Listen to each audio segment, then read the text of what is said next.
এই মুহূর্তে একটা বিগ ব্রেকিং আপডেট, তো একটা ব্রেকিং আপডেট উঠে আসছে। তো 26,000 চাকরি বাতিল, কারো চাকরি যাবে না। আমাদের রাজ্যের মুখ্যমন্ত্রী মাননীয় মমতা ব্যানার্জি কী বললেন এই বিষয়ে সমস্ত তথ্য আপনারা এই ভিডিওতে পাবেন। যারা যোগ্য ক্যান্ডিডেটস রয়েছেন কোনোরকম তাদের চাকরি যাবে না, চাকরি বহাল থাকবে, এটাই কিন্তু উনি বললেন।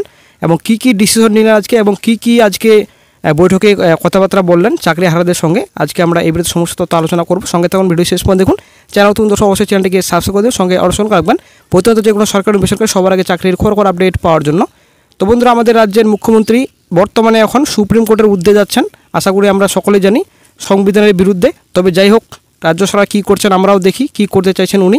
তো সবার চাকরি থাকবে নাকি সবার চাকরি যাবে সেটা কিন্তু ডিসিশন অলরেডি হয়ে গেছে, আশা করি আপনারা সকলে জানেন।